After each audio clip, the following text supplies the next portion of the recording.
Ihuoma spins on packed sand behind the cacao warehouses of Rebola, her shadow splitting into two dancing shapes under the moon and a kerosene lamp.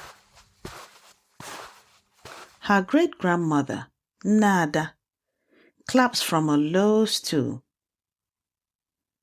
counting a rhythm older than the warehouses. Egwu. Dance. Move your body. Ihuoma stops, arms crossed.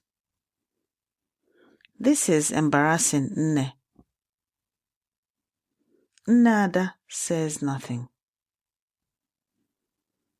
She claps once, sharp, the way her grandfather clapped the day he crossed an ocean carrying only a name, Thompson, signed onto a paper he could not read.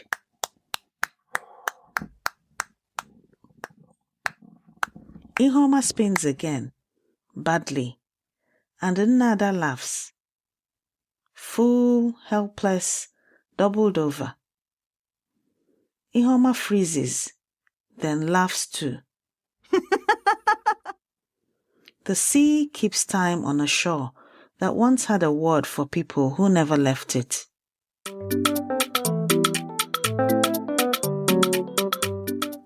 Ndewo? No. I am Yvonne Mbanefo, heritage futurist and daughter of the soil. Welcome to Igbo Daily Drops. Episode 116, week 24, day 1, Monday.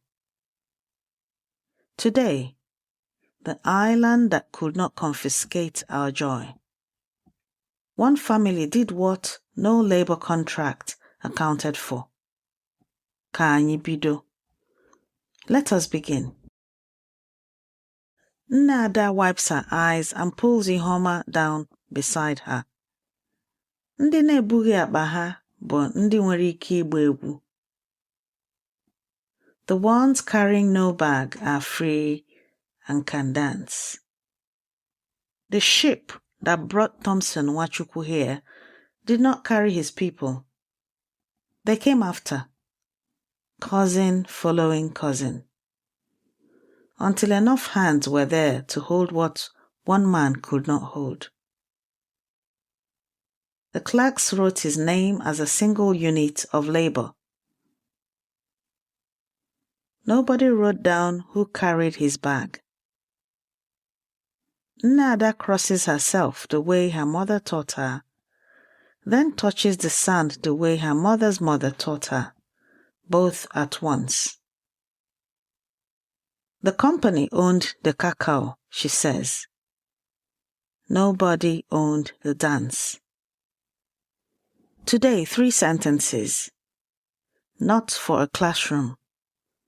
For a body that has already decided to feel good.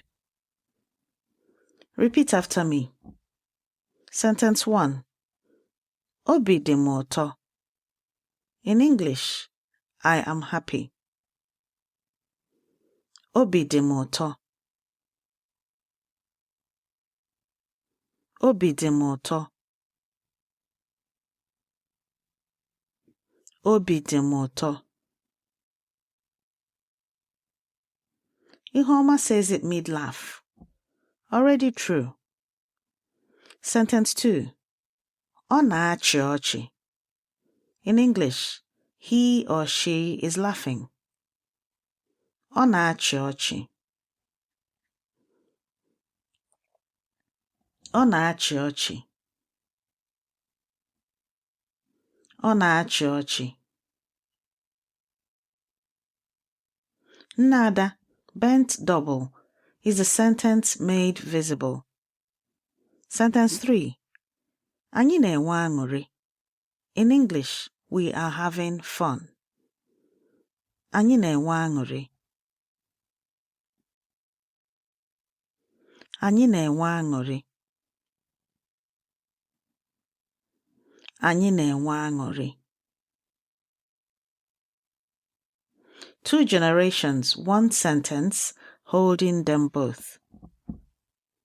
These 3 sentences are in your free speaking workbook this week at learnibonow.com. Ihoma spins again, properly. Hips finding Nada's clap. Her younger cousin wanders over, and Ihoma, unasked, takes his hands and spins him too. Nada watches 4 generations of joy on the sand her grandfather crossed an ocean to reach. This is what Nada meant. Ọ bụ naanị onye enweghị nwanne na-anya akpa agba egwu. Ọ bụ naanị onye enweghị nwanne na-anya akpa agba egwu. Only a person with no relative is seen carrying their own bag while dancing. Thompson Nwachukwu never danced alone. Neither does Ihoma. I went looking for the furthest place Igbo still survives from Igbo land, and found an island most Igbo people have never heard of. Historian P.F. Owojuyigbe in 2024 traced how Igbo laborers to Fernando Po traveled in kinship units, not alone. Indentured Indian laborers in Mauritius kept Bhojpuri sung the same way across generations. What scholars later called actor network theory, an Owerri family had already practiced for 80 years. If you want to practice with other families, the Igbo village-speaking gym will soon be open. Before this day ends, say Obi de Moto aloud as you set down whatever bag you carry alone. A declaration, not a practice. You were never meant to carry it alone, not in this language, not in this life. Every sentence you learn is a drop, and every drop feeds Oke Osimiri Mmụta Igbo, the ocean of Igbo knowledge. Grab your free speaking workbook at learnibonow.com. This has been your Igbo Daily Drop.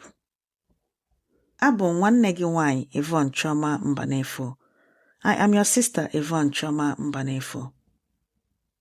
Ka ibu gị dị mfe n'aka ndị hụrụ gị n'anya. May your load stay light and easy in the hands of those who love you. Ka anyị hụ echi. Until we meet again tomorrow.